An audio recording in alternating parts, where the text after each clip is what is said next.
Birinchisi magistraturaga kirish haqida. Men o'ylayman, magistraturaga kirish jarayoni juda ham haqqoniy emas, ya'ni 100%. Nimaga? Chunki diplom ballingizga qaraladi. To'g'ri, C1 bo'lish kerak, lekin C1 dan tashqari o'ta asosiy narsa, asosiy faktor sizni diplom ballingiz.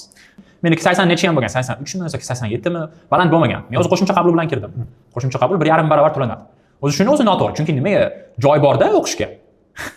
Baribir qolib ketadi. Men bormasam o'sha 1,5 barobarni ham ololmaydi deng. Undan ko'ra joyini ko'paytirib qo'y, unaqa qo'shimcha qabul ko'proq pul to'lattirmasdan. To'g'rimi? Masalan, qizlarga bepul. Bu ham o'zi alohida mavzu, nima aynan qizlarga bepul? Menimcha bilmayman, endi bu yerda siyosat qanaqa ketyapti, что к чему.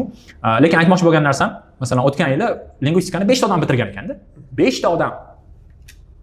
U degani joy bor-da bu yerda. Hozir qo'shimcha qabullardan ko'proq pul olish, ham yo'q, undan ko'ra ko'proq, bizdan ko'proq pul olishdan ko'ra qolganlarga ham pulli qilib qo'ysa, menimcha shu haqqoniyroq bo'lsa kerak deb o'ylayman. Allohu alam. Xullas, diplom balli nima bunaqa noto'g'ri ish? Chunki birinchidan 1 yil kira olmadingiz, bo'ldi, hech qachon kira olmaysiz. Chunki keyingi yil ham xuddi shunaqa talab bo'ladi. Yoki bundan ham kuchayadi.